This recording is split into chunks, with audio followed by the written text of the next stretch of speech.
As part of this section, we will see basic transformations we can perform on top of data frames such as filtering, aggregations, joins, etc.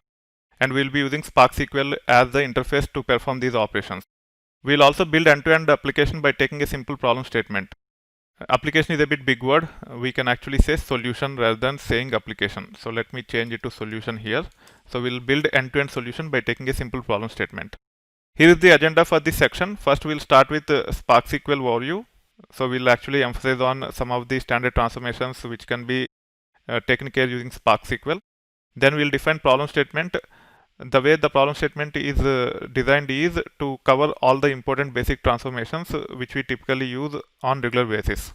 We have to prepare the required tables so that we can actually explore all the features related to basic transformations, and hence we'll be focusing on preparing tables along with loading data into those tables. So we'll be creating two tables based upon the problem statement which we are going to solve towards the end, and also keeping whatever basic transformations we want to cover as part of this section.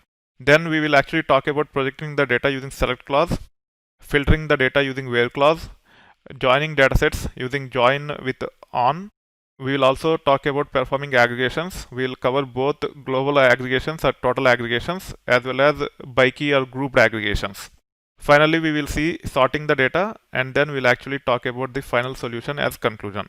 If you are going to use CLIs instead of Jupyter Hub, you might have to use one of these interfaces, Spark SQL, Spark Shell, or PySpark, using Scala or Python as programming languages. Just launch using these commands.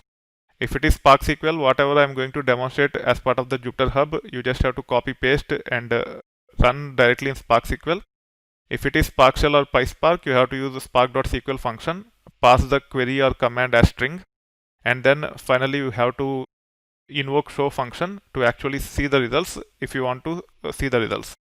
In between, I will be focusing on Spark Shell or PySpark so that you are comfortable. However, the main content will be primarily driven by Jupyter Hub, and you can leverage Spark SQL and you should be able to copy paste those commands into Spark SQL. If you are using our labs, you can practice using the Jupyter Hub itself, where we have provided the Spark SQL magic command using Scala related kernel. In some places we will be using some Scala code, but predominantly it will be SQL queries using %SQL, which is nothing but SQL magic command in Jupyter.